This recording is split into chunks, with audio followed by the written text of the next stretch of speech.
Olá, meu amigo, olá, minha amiga, tudo bem? O nosso Chega Mais Perto de hoje vai falar sobre a perseguição à Bíblia, o que aconteceu no passado e voltará a acontecer no futuro.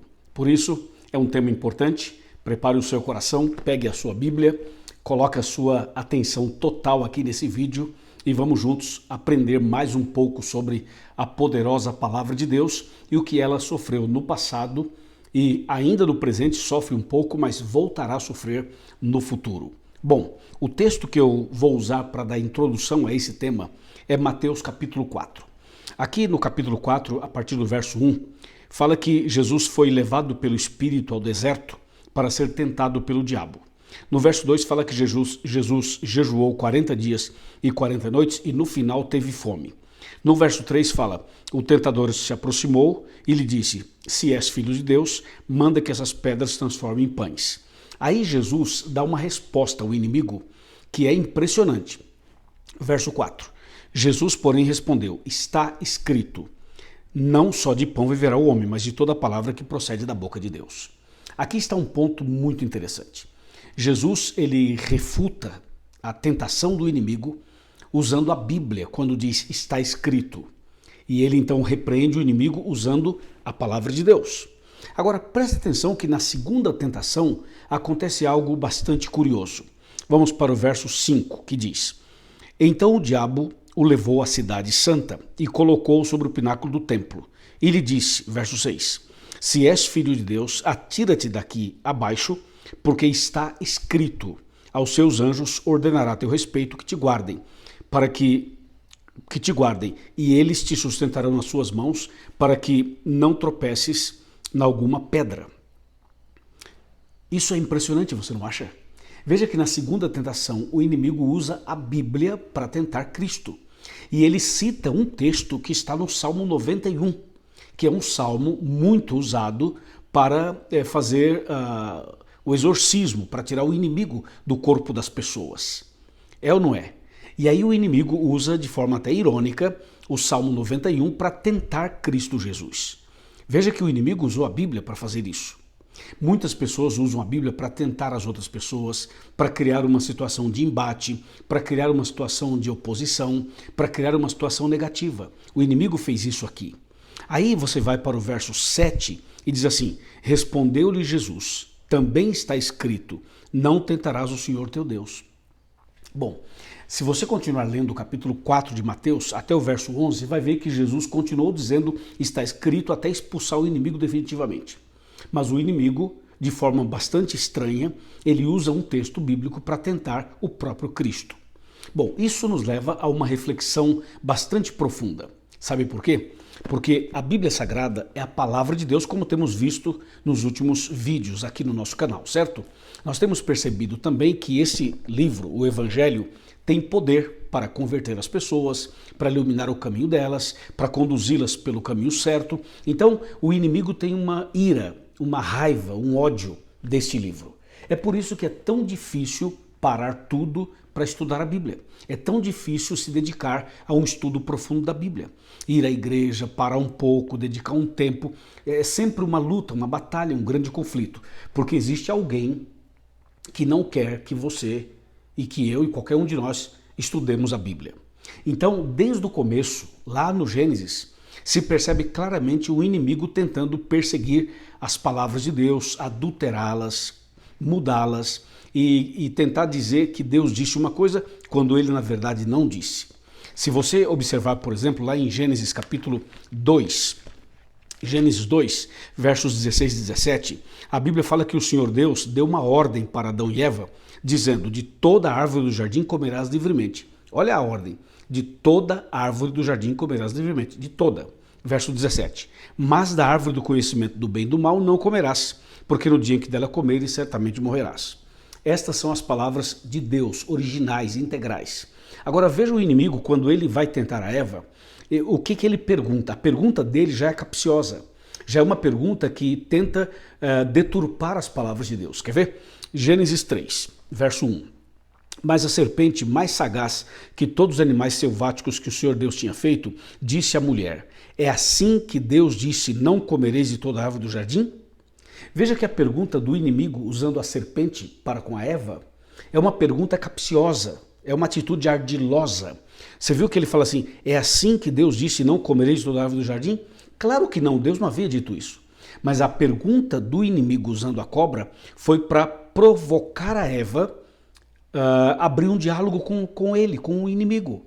E foi exatamente isso que aconteceu, porque no verso 2 diz, respondeu-lhe a mulher. Então o inimigo ele faz uma pergunta capciosa, ele deturpa as palavras de Deus, ele adultera as palavras de Deus para despertar na Eva um diálogo. Isso é muito perigoso e atenção, é muito recorrente nas estratégias do inimigo, entendeu? Agora, quando você vai para o verso 4, o inimigo é mais ousado ainda no verso 4, porque no verso 4 ele tenta dizer para Eva e depois consequentemente para o Adão que Deus mentiu, que Deus errou, que Deus está falando uma coisa que não é verdade. Veja só, Gênesis 3, verso 4. Então a serpente disse à mulher, é certo que não morrereis.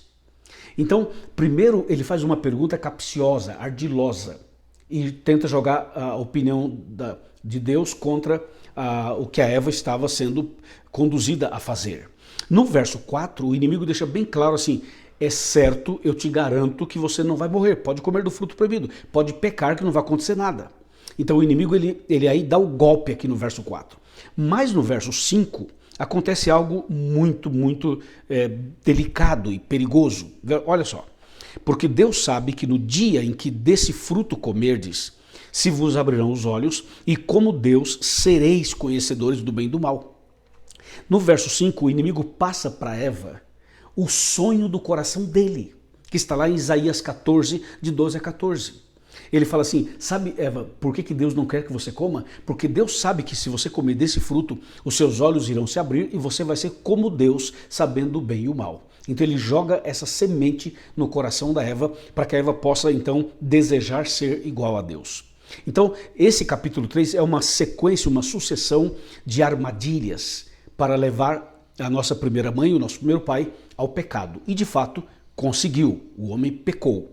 E veja que a entrada do pecado passa por uma adulteração da palavra de Deus, por uma deturpação do que Deus estava dizendo e de uma maneira bastante perspicaz e sagaz, como diz o texto, o inimigo então inverte as coisas e leva o Adão e a Eva ao pecado, pecado esse que nos custa caríssimo até hoje e que fez com que Cristo morresse na cruz para nos salvar. Agora tem mais. Veja que aqui há uma deturpação clara da palavra de Deus. Quando você vai para Apocalipse, no capítulo 22, olha o que acontece em Apocalipse 22, versos 18 e 19. Diz assim, eu a todo aquele que ouve as palavras da profecia deste livro, testifico, se alguém lhes fizer qualquer acréscimo, Deus lhe acrescentará os flagelos escritos nesse livro. E se alguém tirar qualquer coisa das palavras do livro desta profecia, Deus tirará a sua parte da árvore da vida e da cidade santa e das coisas que se acham escritas neste livro. Veja que o Apocalipse é muito claro, direto. Fala assim, não se pode acrescentar nada e não se pode tirar nada. E lá em Gênesis você vê o inimigo fazendo exatamente isso. E atenção, quando você vai analisando a Bíblia na história, a palavra de Deus na história, você vai perceber que sempre houve uma tentativa de deturpar as palavras de Deus. E até hoje você vai ver por aí pregadores, pessoas até famosas, usando textos da Bíblia fora do contexto e tentando passar uma mensagem que Deus nunca passou, que Deus nunca ensinou e tentam defender uma ideia que Deus nunca defendeu. Por isso tem que tomar muito cuidado, abrir os olhos, ficar na Bíblia e não achar que você sabe mais do que a Bíblia e de que um teólogo, um PhD ou um doutor em teologia sabe mais do que a Bíblia. E muitas pessoas às vezes acham que alguém muito inteligente, alguém bom em filosofia, alguém bom em argumentação, muitas vezes tem uma opinião que está além da Bíblia. E tem gente que fala assim, não, mas fulano de tal disse isso. Não me interessa o que fulano de tal disse. O que me interessa é o que Deus diz aqui na sua palavra. Isso sim tem valor para mim e para você. Amém? E tem mais.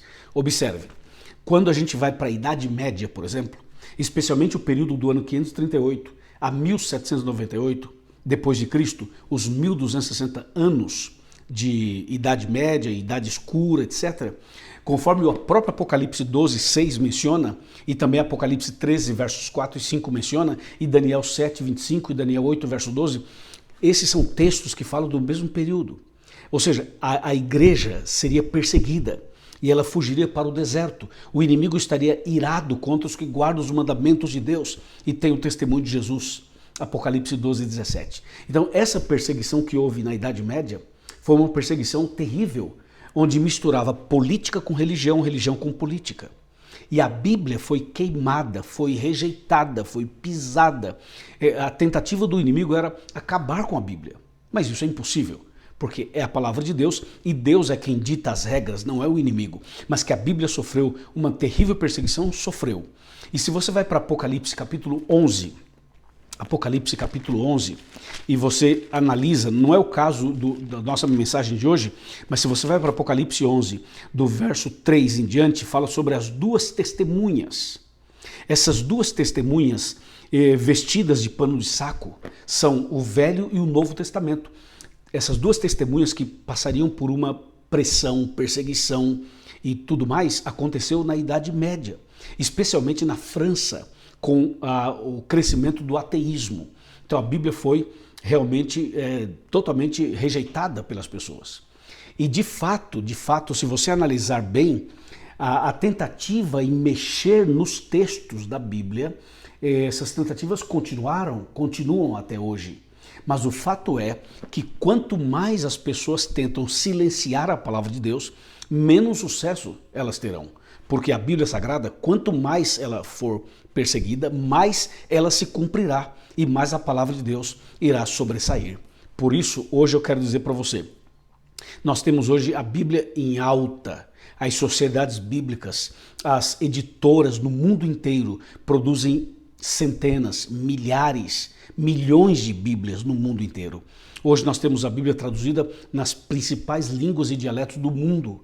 Hoje é o livro mais vendido, mais lido.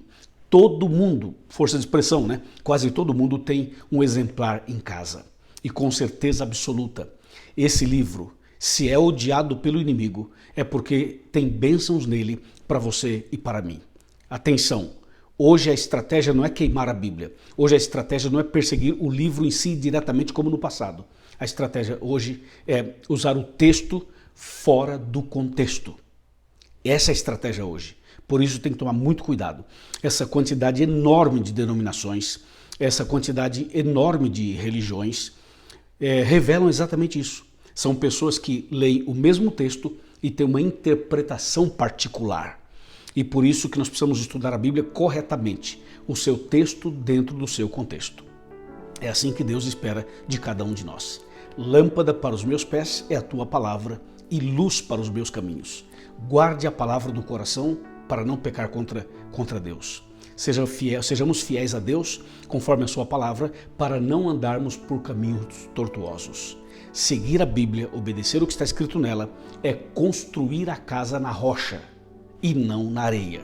Entendeu? Vamos nos manter firmes na palavra de Deus, vamos nos manter firmes nos princípios da palavra de Deus e guardá-la no coração. É isso aí, porque em breve a porta da graça vai se fechar e aí já não haverá mais oportunidades de salvação. O tempo é agora, a chance é agora, o dia é hoje e a decisão é agora. Que assim seja com você e comigo também. Vamos fazer uma oração, mas antes da oração, eu quero convidar você a procurar uma igreja adventista, frequentar a igreja adventista e a fazer mais estudos bíblicos, a pesquisar mais, se aprofundar mais, para conhecer melhor a palavra de Deus. Amém? Que assim seja. Oremos. Senhor nosso Deus, obrigado pela mensagem de hoje. Abençoa cada um de nós para que nós nos mantenhamos firmes no estudo da Bíblia e firmes nas promessas da Tua palavra. Abençoe este homem, esta mulher, esta pessoa que ora comigo e que as Tuas palavras estejam sempre em nosso coração. Em nome de Jesus, amém. Amém. Se você gostou desse vídeo, envia para um amigo, tá certo? Curta, por favor, se inscreva no canal, comente e participe das nossas redes sociais, especialmente deste canal. Um abraço, Deus te abençoe e até o próximo vídeo, se Deus quiser. Amém.